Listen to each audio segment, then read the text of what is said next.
सभी को जय सिया राम। रामचरितमानस बालकांड दोहा संख्या 190। हम लोगों ने अभी तक पढ़ा कि किस प्रकार पुत्र कामेष्टि यज्ञ श्रृंगी ऋषि के द्वारा करवाया गया और किस प्रकार जो भविष्यान्न उसमें प्राप्त हुआ उसको उसका विभाजन किस प्रकार से रानियों के बीच किया गया। इस बात को ध्यान रखिएगा अवश्य। जो ये तब ही राय प्रिय नारी बुलाई, कौशल्यादि तहाँ चली आई। अर्ध भाग कौशल्य ही दीन्हा, उभय भाग आधे कर कीन्हा।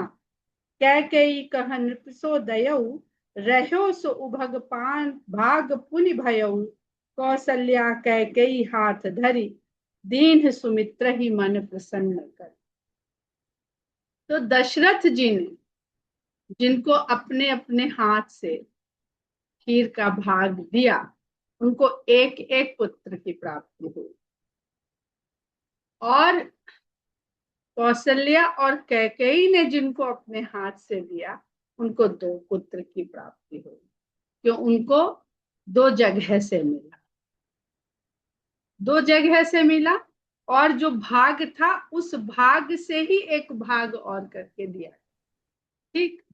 तो बहुत सारे लोगों को शंका होती है जब लंका कांड में युद्ध में लक्ष्मण जी को शक्ति लगती है तो राम कहते हैं कि सब कुछ मिल सकता है संसार में, सहोदर भ्राता नहीं मिल सकता। उनकी तो माता सुमित्रा जी थी, तो राम ने ऐसे कैसे कहा? सहोदर यानी एक ही उदर से जन्म लेने वाले, साथ साथ सहोदर भाई को कहते हैं। अब यहां पर अगर आप देखिए तो जो भाग है वो तो वही है, उसमें से राम का जन्म जो कौशल्या की कोख में गया भाग, उससे राम जन्मे और कौशल्या के ही भाग से जो भाग सुमित्रा को मिला तो सहोदर हुआ कि नहीं?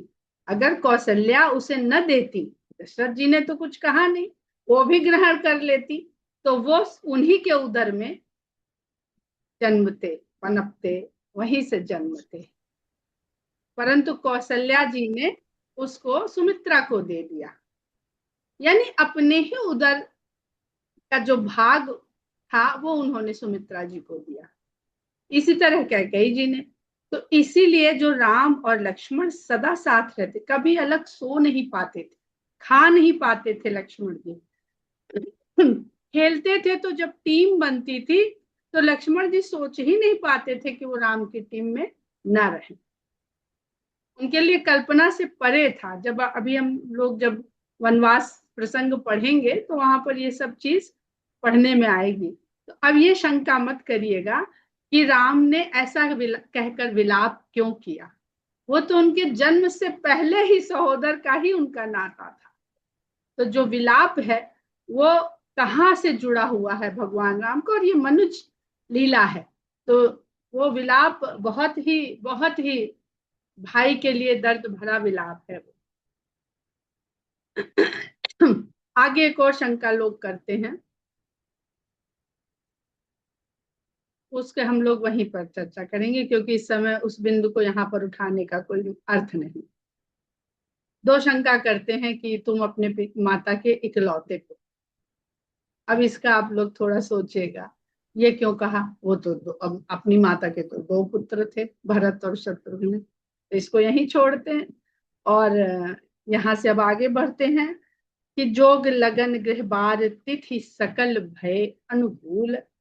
चर अरु अचर हर्ष जुत राम जन्म सुख मूल। भगवान के जन्म का जो योग बना, जो लग्न लगा, जो ग्रह लगे, जो वार लगा, वार यानी दिन, जो तिथि लगी, वो सब अनुकूल हो गए। किसके अनुकूल हो गए? संसार के अनुकूल हो गए, प्रकृति के अनुकूल हो गए, सब तरह से अनुकूल हो गए।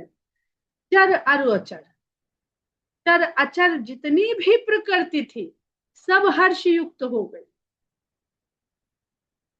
चर का हर्षित होना तो समझ में आता है, हम लोगों को अचर का हर्षित होना समझ में नहीं आता है, क्योंकि हमारी जो बुद्धि है वो चर तक की ही भावनाओं को समझने में सक्षम है, अचर के भीतर के भाव को समझने में असमर्थ है। तो जो असमर्थ है वो हम कभी जान ही नहीं सकते हैं कि वो है क्या। इसलिए उस पर बात हम लोग करेंगे तो केवल अपना समय बर्बाद करेंगे। वो सब हर्ष युक्त हो गए, राम जन्म सुख मूल, श्री राम का जन्म ही सुख का मूल है। अब इसको दोनों तरह से समझिए कि सब अनुकूल हो गया प्रकृति में, क्योंकि राम का जन्म सुख का मूल है। तो जब सुख का मूल है तो उसके लिए सब परिस्थितियां अनुकूल होनी चाहिए। या राम का जन्म सुख का मूल है, उस समय जो लग्न था, जो ग्रह था, जो वार था, जो तिथि थी, वो सब अनुकूल हो। राम के जन्म ने उन घड़ियों को, उस दिन को, उस मुहूर्त को शुभ कर दिया। अब सुख मूल शब्द को बहुत ध्यान रखिएगा। कल छविनाथ जी को याद होगा एक प्रश्न आया था, कन्नमूल फल। तो भगवान को कन्नमूल फल दिया जाता है, उसमें कहीं वो कुछ खाते हैं, कहीं वो कुछ खाते हैं। ये गोस्वामी जी बताते चलते हैं, सुख मूल, भगवान सुख के मूल है। जो कंदमूल फल, हम लोग बात कर लेंगे इस पर कभी, तो जो कंदमूल फल उनको अर्पित किए जाते हैं, भगवान का ही अव्यक्त, जब भगवान प्रकट होते हैं, अव्यक्त हैं, अव्यक्त के बाद भय प्रकट कृपाला, तो जब वो प्रकट होते हैं तो एक प्रक्रिया होती है। ये हम लोग अभी बात करेंगे, बहुत सुंदर प्रसंग है। आगे गोस्वामी जी लिखते हैं कि वो योग तिथि लगन वार क्या था जिसमें भगवान जन्म लिए। नौमी तिथि मधुमास पुनीता, शुक्ल पक्ष अभिजित हरिप्रीता, मध्य दिवस अति शीतन घामा, पावन काल लोक विश्राम। नौमी की तिथि है, मधुमास का पवित्र महीना है चैत्र, मधुमास। और मधुमास क्यों कहते हैं, चैत्र महीने को मधुमास क्यों कहते हैं? क्योंकि उस समय जो ऋतु होती है वो वसंत ऋतु होती है, और वसंत ऋतु में काम का बहुत प्रभाव रहता है। तो मधुमास भी उसको कहा जाता है। अब काम का प्रभाव है, और भगवान कामदेव ऋतुओं में जो राजा है, ऋतुराज वसंत में अपना प्रसार बढ़ा के जीवों को व्याकुल कर देते हैं। ये 2 बार हम लोगों ने ये पढ़ा। जब काम आ गए तब वसंत छा गया, वसंत छाया तो नहीं आए, बस कामदेव ने जब चाह लिया तब वसंत छा गया।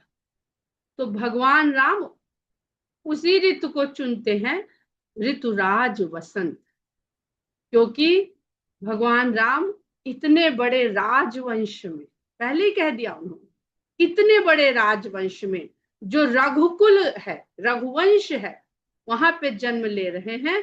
तो ऋतु भी चुनी तो ऋतुराज, राजा की भांति जन्म लेने के कारण, राज घराने में जन्म लेने के कारण उन्होंने सारे राजयोग चुने, ऋतु भी ऋतुराज चुनी। शुक्ल पक्ष है, अभिजित मुहूर्त जो हरि को बड़ा प्रिय है। जिस जिस समय हम लोग ये करते हैं 11:30 से 12, यही अभिजित मुहूर्त है। हम लोगों को तो पता भी नहीं था, जब पहला सेशन हम लोगों ने शुरू किया था। जो लोग आरंभ से जुड़े हैं उनको याद होगा, तो एक श्री राम सिंह जी बहुत बड़े पत्रकार हैं, इस समय देहरादून में, वो भी 2-3 दिन जुड़ गए थे। फिर उन्होंने ये हम लोग को बताया कि आप लोग, पहले ये तय ही नहीं हो रहा था कब करे 11 बजे 11 बजे, फिर सबकी सुविधा से 11:30 से 12 ये तय हो गया कि भाई सबके सुबह के काम भी हो जाते हैं और दोपहर के काम के लिए सब 12 बजे फ्री भी हो जाएंगे। तो उन्होंने कहा आपने तो अभिजीत मुहूर्त में से शुरू किया, आप इसको कार्य को, आपको भगवान को इतना प्रिय मुहूर्त चुन लिया, इसमें तो कृपा रहनी ही रहनी। तो ये देखिए, ये जो सबको आनंद मिल रहा है, ये भगवान ने तय किया था, उनकी कृपा से सब आप लोग को अनुभव हो रहा है। मध्य दिवस राजा हैं, ढोल नगाड़े ताशे सब बजे, और भगवान कृष्ण कैसे जन्मे थे? चोर कहते हैं ना उन्हें, माखन चोर। चोर रात में ही निकलता है। तो चोर निकलता है 12 बजे रात में, और राजा निकलता है दिन दहाड़े नगाड़े के साथ। मध्य दिवस, दिन का मध्य काल है। अति शीत न घामा, ना सर्दी है और न धूप में बहुत तीव्रता है। घाम कहते हैं धूप को। पावन काल, बहुत ही पवित्र काल है। लोक विश्राम, सारे लोक को विश्राम की स्थिति प्राप्त है। ऐसे ऐसे सुंदर मौसम है उस समय। शीतल मंद सुरभि बहबाऊ, हर्षित सुर संतन मन चाऊ। शीतल मंद सुगंधित हवा बह रही है, देवताओं को हर्ष मिल रहा है और संतों के मन में बड़ा चाव पैदा हो रहा है, क्योंकि ये सब सब बड़े विद्वान हैं। जो जहां ऋषि मुनि संत बैठे हैं, ये प्रकृति का ये देख करके उनको समझ में आ गया कि भगवान के जन्म लेने का, प्रकट होने का मुहूर्त आ चुका है। वो चाव उनके मन में पैदा हो गया। वन कुसुमित गिरगन मनियारा, श्रवही सकल सरितामृत धारा। वन में फूल खिल उठे, जितने भी पर्वत समूह थे वो मणियों से भर गए। अब मणियों से भर गए। एक हिमाचल प्रदेश में एक कोई पर्वत है, वहां पर अंग्रेजों के समय तक इतनी मणियां थी कि वो जरा सा खोदने से मिल जाती। अब तो बहुत गहरी खुदाई करनी पड़ती, क्योंकि सोचिए कब से वो पर्वत है। और ये मणियां समुद्र से ही, रत्नाकर से तो आई है। जब पर्वत का निर्माण हुआ तो पर्वत के साथ साथ वो रत्नाकर के रत्न पर्वतीय क्षेत्र में उसके भीतर गुप्त आ गए। लेकिन अगर बहुत अधिक हो तो वो जो पत्थर ऊपर है उस पे भी तो मणि है। तो वो सब इतनी प्रचुर मात्रा में मणियां हैं, वो सब प्रकट हो रही हैं, दिखाई पड़ती हैं ऊपर से ही। और जो भगवान मणि नाम उनका, राम नाम मणिदीप धर, वो भी आप वहां इससे भी जोड़ करके देख सकते हैं कि पूरे वातावरण में उस तरह का एक तेज, एक प्रकाश, एक ज्ञान, ये सब वहां पर प्रकट हो गया। स्रवहि सकल सरितामृत धारा, सभी नदियों में अमृत धारा बहने लगी। जो जल था वो अमृत के समान निर्मल हो गया। जो जितना भी हम लोगों का जो पाठ करने का, पूजा करने का जो विधि विधान है, रीति रिवाज है, हम लोग सब जो कुछ भी पूजा में प्रयोग करते हैं उस सबको अमृत मानते हैं। चरणामृत, पंचामृत, वचनामृत, कथामृत, सरितामृत, मतलब सोचने लगेंगे तो आपको खुद ही मिलेंगे। संतों की वाणी की जो पुस्तकें वचनामृत कहते हैं उनको, कथामृत कहते हैं। तो जब भगवान ही प्रकट होने वाले हैं तो नदियों का जल अमृत के समान हो गया। सो अवसर बिरंची जब जाना, ये सब देख कर, अब ये ब्रह्मा जी की सृष्टि में ब्रह्मा जी के विधान से नहीं हो रहा है। ये ब्रह्मा जी के विधान से होता तो वो जानते ही कि अब हमने जो लिखा था, अच्छा अच्छा ये सब वो हो रहा है। नहीं, वो अवसर देख के ब्रह्मा जी ने जाना। चले सकल सुर सादि समान, तो उन्होंने फटाफट देवताओं को बताया और देवता सब अपने अपने विमान सजा करके चल पड़े। गगन विमल संकुल सुर जूठा, निर्मल आकाश देवताओं के विमानों की भीड़ से भर गया। ट्रैफिक जाम हो गया। गावही गुण गंधर्व बरू था, और गंधर्व लोग गुणों का गान करने लगे। गंधर्वों के समूह, जितने भी आप इस युग में भी गायक या गायिकाओं को देखते हैं ना, जो अलौकिक गायन करते हैं, आपको पहुंचा देते हैं ट्रांस में, वो गंधर्व ही हैं। चाहे गंधर्व का अवतार समझ लीजिए और चाहे उनको गंधर्व समझ लीजिए इस युग का। बरसे ही सुमन सुअंजलि साजी, गही गगन दुंदुभी बाजी। वही जो हमने कहा कि अंजलि भर भर के पुष्पों की वर्षा करने लगे और नगाड़ों से आकाश गूंज उठे। जब कृष्ण भगवान आए थे तो सबको सुला दिया, सब सो गए। दरवाजे, खिड़की, कुंडी, किसी की आवाज ना होने पाए।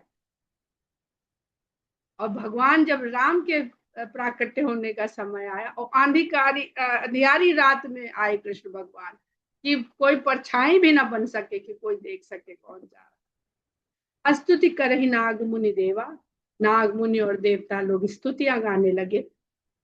बहुविधि लावही निज निज सेवा, बहुत प्रकार से अपनी अपनी सेवा वहां पर प्रस्तुत करने लगे। अब सेवा कौन सी, उपहार कौन से उपहार, सेवा के रूप, प्रकृति के ही ये सब हम लोग सब पढ़ चुके हैं अब इस तरह से।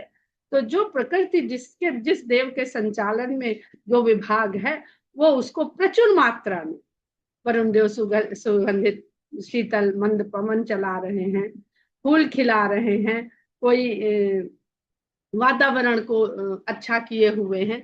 तो सब देवता इस तरह से, प्रकृति पूरी तरह से हर्षमय दिखने लगी। सुर समूह विनती करी पहुंचे निज निज, देवताओं के समूह विनती करके अपने अपने धाम को चले गए।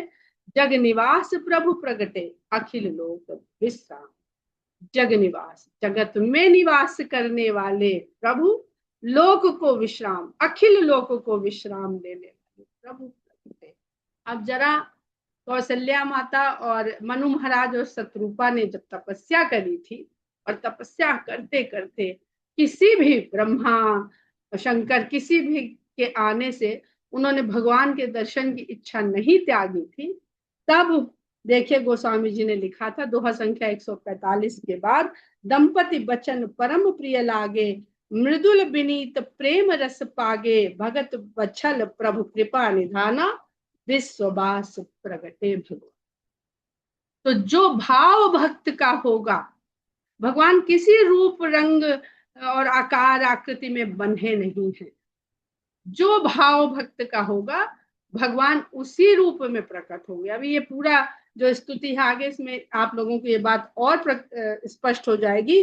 तो विश्ववास प्रगटे भगवाना, वहां विश्ववास भगवान प्रकट हुए थे और उन्होंने ये वरदान दिया था, तो वही यहाँ पर प्रकट हुए, जग निवास प्रभु प्रगटे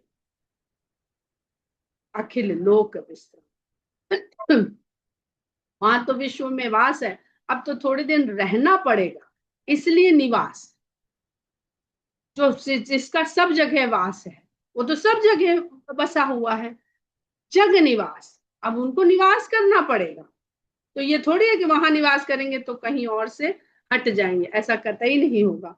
और इतनी सुंदर स्तुति है, सभी लोग इसको जानते हैं, समझते हैं, पढ़ते हैं। भय प्रकट कृपाला दीन दयाला कौशल्या हितकारी, हर्षित महतारी मुनि मनहारी, अद्भुत रूप विचारी, लोचन अभिरामा तनु घन श्यामा, निज आयुध भुजचारी, भूषण बनमाला नयन विशाला, शोभा सिंधु खरा।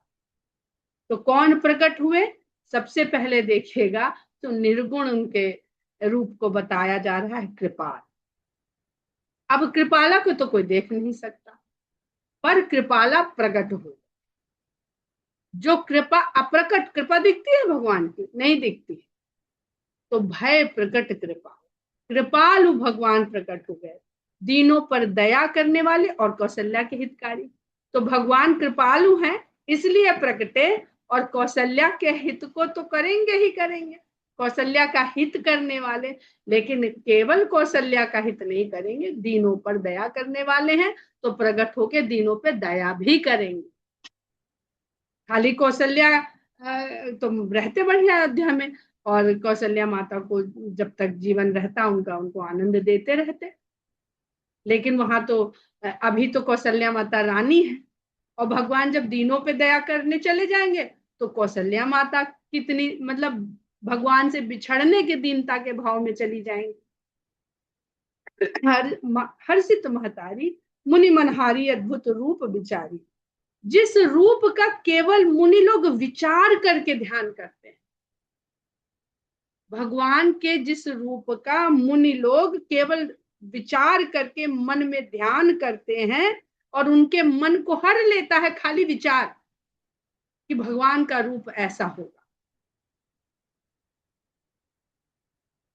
माता इसलिए हर्षित है कि वो तो मेरे सामने साक्षात प्रकट है।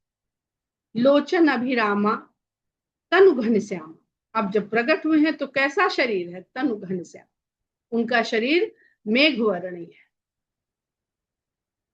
उनके नैनों को अभिराम देने वाला है। विश्राम और आनंद मिले हुई जो अवस्था होती है वो अभिराम, जिसमें मनोहारी भी होता है, आनंद में भी होता है, विश्राम की भी अवस्था में होता है।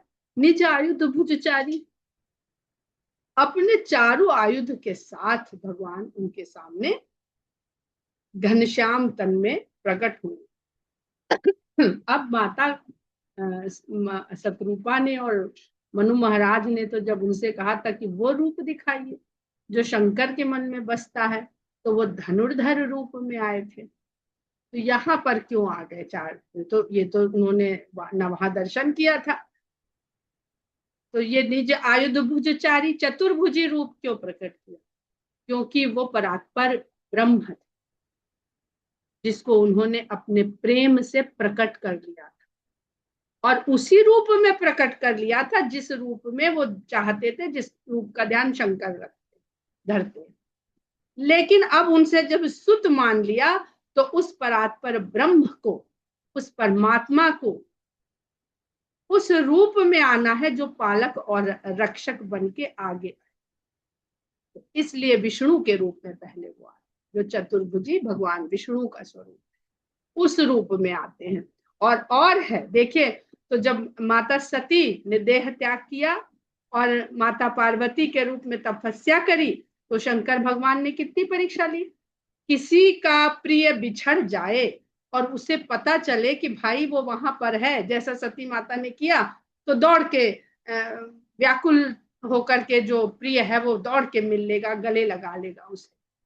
लेकिन न राम ने ऐसा किया और न शंकर ने ऐसा किया। जब भगवान राम ने कहा कि वो तो जन्म ले चुकी हैं, उन्होंने पुनः परीक्षा की कि ऐसा तो नहीं समय के साथ माया ने फिर इनको फंसा लिया हो।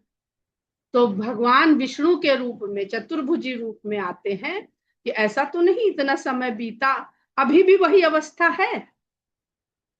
दर्शन तो कर लिया, सब भगवान का दर्शन हुआ, क्या ज्ञान, क्या भक्ति, क्या प्रेम, सारे रहस्य सब बिल्कुल स्पष्ट हो जाते हैं। तो ये कहीं भ्रमित तो नहीं हो जाती है कि वो रूप और ये, हम लोग भ्रमित ही तो रहते, ये रूप और वो रूप, हम तो इनकी पूजा करते हैं, हम उनकी पूजा करते हैं, यही तो भ्रम है। लेकिन जिसको ये समझ में आ गया कि ये भी वो है, वो भी वो है, और ये भी ये है, जो प्रगट वहां आया था विश्ववास, वो भी यही है, और ये जो जगत निवास विष्णु रूप में चतुर्भुज रूप में आ गया, ये भी वही है, और जो मेरे यहाँ जन्म लेगा, बाल लीला करेगा, वो भी। तो ये भगवान की परीक्षा भी हो सकती है। भूषण वनमाला, आभूषण पहने हुए हैं, वनमाला पहने हुए हैं, विशाल नयन है, शोभा सिंधु, सुंदरता के समुद्र हैं, खरारी। अब अभी तो उन्होंने जन्म भी नहीं लिया है, और खरारी कैसे हो गए? तो भगवान तो काल में बंधे नहीं कि जब जन्म लेंगे तभी पता चलेगा कि खर का वध करेंगे। ये तो उनके सर्वज्ञ और त्रिकालज्ञ वो होने का बताता है। लेकिन भाव अनुसार देखें तो खर का अर्थ है कठोरता, बड़ा खरापन है तुमने। तो कठोरता के शत्रु हैं, क्योंकि कोमल हैं, करुणा के सागर हैं। तो जहां भगवान है वहां कठोरता का कहीं भी नाम नहीं है, वो कठोरता के शत्रु हैं। कह दुई कर जोरी स्तुति तोरी, कही विधि करो अनंता, माया गुण ज्ञानातीत अमाना, वेद पुराण धनंता, करुणा सुख सागर सब गुण आगर, जय गावहि श्रुति संता, सो मम हित लागी जन अनुरागी, भयउ प्रगट श्री। दोनों हाथ जोड़ लेती हैं कौशल्या माता और कहती हैं कि हे अनंत, अब अनंत कह दिया, यही सुन उन्होंने कह दिया आप ही हो, हमें ना भरमाओ, क्योंकि आप तो हमने मांगा था कि मेरे को ये बोध बना रहे कि आपको जानने पहचानने में कभी भी हमें भ्रम ना हो। तो हम जानते हैं कि आप वही अनंत हो, कितने भी रूप बदल कर आओ, आप ही अनंत हो। जो अनंत है उसके लिए एक दो रूप का क्या खेल, वो तो जितने चाहे उतने रूप रख ले। तो दोनों हाथ जोड़ करके कहती हैं अनंत, आपकी स्तुति किस प्रकार करें? विश्ववास रूप में करें, कि जगत निवास के रूप में करें, कि चतुर्भुज रूप में करें? तो हमारी तो ये सामर्थ्य नहीं है कि हम आपकी स्तुति कर सके। माया गुण ज्ञानातीत अमाना, वेद पुराण, वेद और पुराण आपके बारे में कहते हैं कि आप माया से और माया के रचे हुए गुणों जो जिनसे वो रचना करती है, उस ज्ञान से सबसे परे है। आपको न तो माया के द्वारा जाना जा सकता है, आप गुणों से परे। कौन से गुण? वही सतरज तम, और ज्ञान से भी परे परे हैं, ज्ञान के द्वारा आपको नहीं जाना जा सकता। अमानक यहाँ पर दो अर्थ निकलते हैं। एक तो अमानक का जिसको नापा ना जा सके, माण, माण परिमाण, और अगर आप देखें तो अमाना और भनंता, वेद पुराण जिसकी मान्यता सिद्ध करते हैं। भनंता का अर्थ मान्यता, मान्य है यानी जिसका सम्मान है, मान है। आप वेद पुराण के द्वारा मान्य भी हो और आप मान रहित भी हो। मान रहित है तभी तो कभी अर्जुन का रथ हाँक लेते हैं, तो कभी शबरी के बेर खा लेते हैं। कोई अपना अपना मान का उनको कोई है नहीं। तो ये बहुत सुंदर एक एक इस स्तुति में गोस्वामी जी ने भगवान के बारे में, और माता कौशल्या कह रही हैं। तो मतलब क्या ही गोस्वामी जी लिख रहे हैं। जिस स्तर से माता कौशल्या भगवान का दर्शन करके जो जो अनुभव कर पा रही हैं, वो गोस्वामी जी ने यहाँ पर लिख दिया है। करुणा सुख सागर, आप ही करुणा और सुख के सागर हैं, सब गुण आकर, सब गुणों के भंडार आप हैं। जय गावहि श्रुति संता, ऐसा वेद और संत लोग कहते सुनते गाते रहते हैं। सो मम हित लागी, वो मेरे लिए जन अनुरागी, जिसको जिसको भक्तों पर प्रेम है। भयउ प्रगट श्रीकंठ, ऐसे श्रीकंठ जो श्री यहाँ पर सीता जी के लिए, श्री लक्ष्मी जी को बाद में मिला। हम लोग जो जय श्री राम कहते हैं वो श्री सीता जी का नाम। और बहुत सारे भक्तों को देखा होगा आपने, वो राधा जी को या सीता जी को श्री जी कहते हैं। सीता और राधा भगवान के ही भीतर निहित है। लक्ष्मी जब संसार में आती है तो वो दूसरी वो उसी का विस्तार है, लेकिन वो सांसारिक रूप में हो जाती है। तो जो सीता जी के प्रिय हैं, श्री के प्रिय हैं, ब्रह्मांड ने, क्योंकि उन्हीं के साथ तो दर्शन दिया था उन्होंने, तो वो कह रहे हम जान रहे हैं कि आप ही श्रीकंता। यहाँ तो भगवान अकेले प्रकट हुए हैं, लेकिन ये संबोधन देके माता कौशल्या ने ये भी स्पष्ट कर दिया कि हमको पूरी तरह से ये विवेक है, ये ज्ञान है, ये बोध है कि आप ही श्रीकंत भगवान है। ब्रह्मांड निकाया निर्मित माया, रोम रोम प्रतिवेद कहे। मम उर्सो बासी ये उपहासी, सुनत धीर मति थिर न रहे। उपजा जब ज्ञाना प्रभु मुस्काना, चरित बहुत विधि कीन्ह चाहे। कही कथा सुहाई मात बुझाई, जहि प्रकार सुत प्रेम लहे। कहती है माता कि वेद ऐसा कहते हैं कि आपके एक एक रोए में, जो शरीर में रोया होता है, उस एक एक रोए में अनेकों ब्रह्मांडों का समूह भरा हुआ है। जो सारे ब्रह्मांड माया के द्वारा रचे गए, निर्मित माया। मम उर्सो बासी यह उपहासी, ये बात सुन करके मुझे तो उपहास की बात लगती है, हंसी की बात लगती है कि वो मेरे उर जो है, उर के भी दो अर्थ हैं। उर एक तो उदर के संदर्भ में लिया गया, उदर यानी कोख या गर्भ, लेकिन गर्भ में आने से पहले भगवान ने उनके उर में वास। जब उर में यह भावना आ गई कि हमें पुत्र चाहिए आपके जैसा, तो उर से उदर में उनका स्थापना हुई। तो ममूर्सो बासी, ऐसे भगवान का जिनके एक एक रोए में अनगिनत ब्रह्मांड है, वो मेरे उदर में उन्होंने वास किया। ये सोच के मेरी तो बुद्धि धीर मति थिर ना रही। यह जो सुनेंगे तो धीर मति वालों को भी, स्थिर बुद्धि वालों की बुद्धि स्थिर नहीं रह जाएगी। उपजा जब ज्ञाना प्रभु मुस्काना, जरित बहुत विधि कीन्ह चाहे। तो माता पहले ये देख कर भगवान का दर्शन होके उनकी बुद्धि अस्थिर हो गई। देखिए जब जब भगवान का दर्शन हुआ है, चाहे सती माता को हुआ, आप अरण्य कांड में भी पढ़ेंगे, जिसका भी देखेंगे, शंकर भगवान कथा सुनाते सुनाते वो भी डूब जाते हैं। तो उसके लिए फिर बुद्धि को जो धीरता है, उसी के द्वारा बुद्धि स्थिर होती है, क्योंकि भगवान के दर्शन के बाद बुद्धि का रोल ही खत्म हो जाता है। ये तो सब संसार की चीज है, मन बुद्धि चित्त अहंकार। जब भगवान मिल गया तो संसार छूट गया, संसार छूट गया तो बुद्धि को संसार से कोई मतलब ही नहीं रहा। तो उपजा जब ज्ञान, लेकिन जब उसी बुद्धि में ज्ञान आया कि नहीं, ये तो बहुत, हम लोग अभी आगे भी बहुत कुछ होना है, तब भगवान मुस्कुराए और माता को ज्ञान पैदा हुआ। और चरित बहुत विधि कीन्ह चाहे, वो तो खो गए उस रूप में। तो भगवान क्या देते हैं संदेश उनको कि भाई बहुत प्रकार से चरित करने हैं। यानी तुम तो इच्छा करो कि पुत्र रूप में हो जाएं, नहीं तो तुम्हारी इच्छा के बिना तो हम रूप बदल ही नहीं सकते, जो तुम नहीं चाहो आई तुम। क्या, नहीं ये मिल गया एकदम से। म्यूट रखिए प्लीज। कही कथा सुहाई, 11:30 से तब 12 उन्होंने वाला। पुरानी कथा की उनको याद दिलाई। सुंदर कथा, इन जो सुंदर कथा जो हो चुका, कही कथा सुहाई, मातु बुझाई, उनको समझाया, अरे क्या कर रही है, दर्शन में ही खोई रहेंगी क्या, क्योंकि अब काम ही क्या है, नाथ देखी पद कमल तुम्हारे, अपूर्ण सब काम हमारे, वही अवस्था फिर प्राप्त हो गई। तो उनको समझाया बुझाया कि अरे वो उस ज्ञान को तो लाइए, संसार में तो लौटिए, और ऐसे लौटिए कि सुत का प्रेम पैदा हो अंदर। यही प्रकार सुत प्रेम है कि पुत्र रूप में प्रेम से लाभान्वित हो जाएं आप, पुत्र भाव पैदा करिए अपने अंदर। जब तक भक्त नहीं पुत्र भाव पैदा करेगा, भगवान पुत्र बनेगा कैसे। भगवान, वो कहा ना, भगवान की कोई इच्छा नहीं, तो ये अब स्पष्ट हो रहा है। भगवान भक्त की इच्छा को पूरी करने के लिए जो वो चाहता है कर। माता पुनि बोली सो मति डोली, तजहु तातिए हुई, तो वो मति डोल गई, बदल गई। जो भगवान के दर्शन में और ज्ञान में और विवेक में और अनंतता में और सब में लगी हुई थी, वो मति डोल गई। और तब माता बोली कि तजहु तातिए, हे तात, इस रूप को त्याग दीजिए, कि जैसी सुलीला अति प्रियशीला, यह सुख परम अनुभव। और देखिए, भगवान जो चाह रहे थे वो माता के मुंह से कहलवाया। यहाँ पे एक एक शब्द समझने वाला है।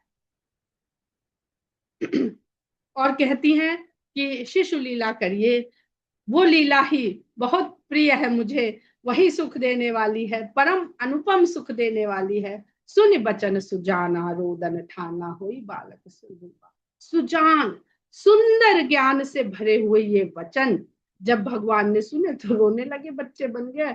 और नवजात शिशु की बात रोदन ठाना, रुदन ठान लिया। कोई बालक सुरभूपा, और सुरभूपा बालक हो गए। क्यों? क्योंकि वो भी काम तो पूरा करना है कि जय जय सुर नायक, तो सुर नायक से सुरभूपा। जितने काम उधर कर दे के आए हैं वचन, वो सब निभाएंगे यहीं पे। बार बार तुम लोग परेशान करो, बार बार नहीं आने वाले। इसी लीला में ज्यादा से ज्यादा काम पूरे कर देंगे। यह चरित जगावही, हरिपद पावही, तेन परहि भवतु। यहीं पर हम लोग विराम लेते हैं। जय श्री राम।